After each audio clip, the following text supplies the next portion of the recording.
Assalamualaikum, salam sejahtera, Om Swastiastu, Namo Buddhaya, salam kebajikan, Rahayu, Rahayu Sagung Dumadi. Sobat Damar yang kami hormati, kita akan mengulas atau memilih tema ngaji jopo, ngaji jero. Terkadang untuk semua hal kita mendengarkan wedaran atau sabdo atau wejangan atau nasihat cuantah dari guru-guru kita, di otak kita kok gak masuk kan gitu. Pertanyaannya kadang muncul, kita harus mencari sendiri, ngonceki sendiri. Nah, kita harus tahu ada ngaji jopo, ono ngaji jero. Utamine untuk kalangan pondok biasanya ada kitab garing, kitab teles, ngaji jero, ngaji jopo.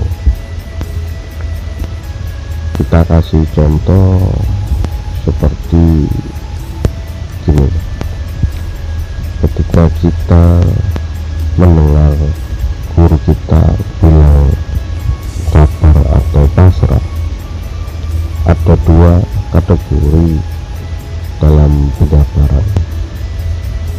Kalau untuk ngaji jopo, it's fine, kita harus pasrah, oh ya sudahlah kan gitu. Tapi kalau untuk ngaji jero, pasrah ini dioncoi, pasrah untuk piye? Apa pasrah yang dibarengi dengan ikhtiar atau berusaha, atau pasrah tanpa usaha, atau pasrah harus diam saja, atau pasrah yang seperti apa? Ini ngaji jero ini sangat detail, sangat kantoribel, sangat objektif. Jadi kita harus tahu pasrahnya pasrah seperti apa kan gitu. Dengan melihat ketidakbenaran, apakah kita pasrah juga kurang tepat juga. Makanya kita harus tahu kata yang mereka lontarkan diterima ke pendengarkan kita, lalu masuk ke otak kita, mau jadi ngaji jopo, ngaji jero. Itu mindset kita harus tahu gitu. Kalau kita ngaji jopo sabar, ya sudah sabar, terima kan ini.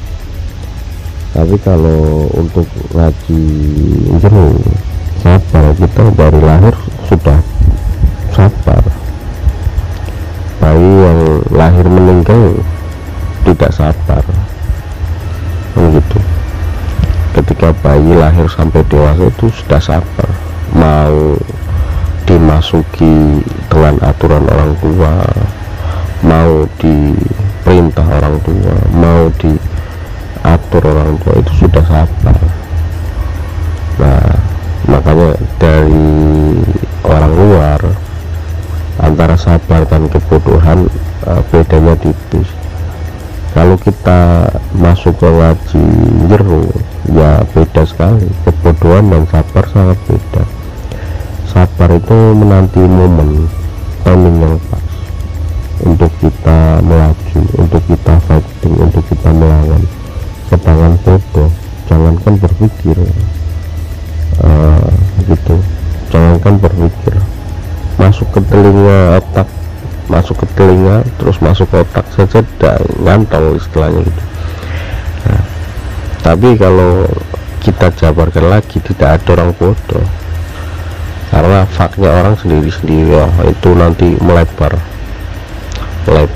penguraiannya, penjelasannya. Makanya itu kita harus tahu ngaji jopo, ngaji jero, bukan gurunya kita supaya untuk menerangkan. Jangan kita pasang alarm sendiri dalam tubuh kita untuk apa yang dikatakan guru, apa yang dikatakan buku, apa yang dikatakan narasumber, kita olah sendiri. Ini kata untuk ngaji jopo apa ngaji jero gitu, kita kalkulasi dalam perhitungan otak, timang-timang otak, dalam pemikiran. Jadi jangan gampang memutuskan hal tanpa kita menimang-nimang, karena menjadi orang yang cepat, nah cepat itu biasanya tidak menikmati biasanya. Tapi apakah itu salah? Tidak. Di sini kita berbicara bukan di ranah salah benar, hanya ingin memperluas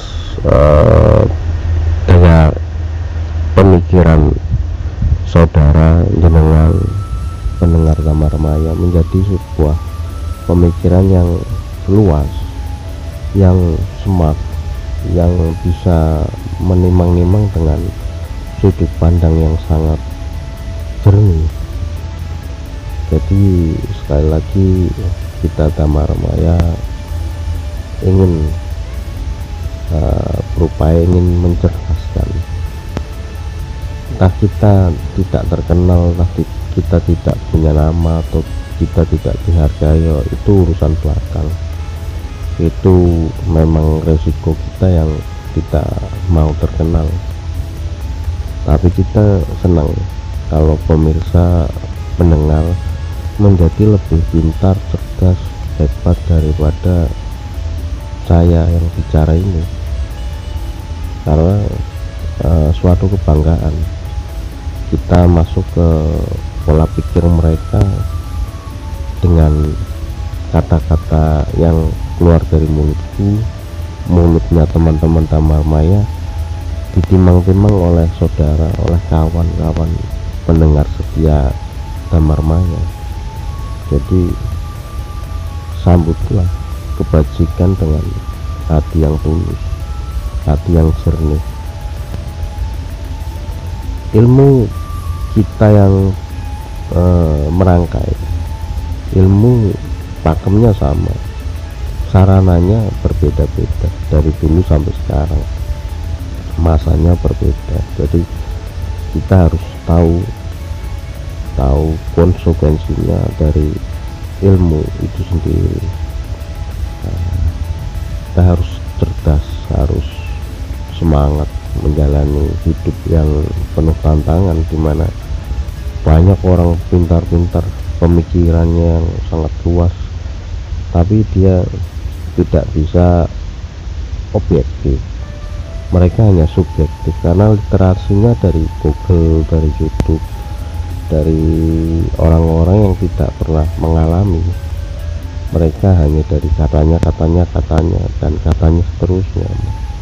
Nah, di sini kita bisalah membagi cerita-cerita yang benar-benar anggota Damar Maya mengalami sendiri, menyaksikan sendiri, mendengar sendiri, bahkan mencoba ilmu itu sendiri.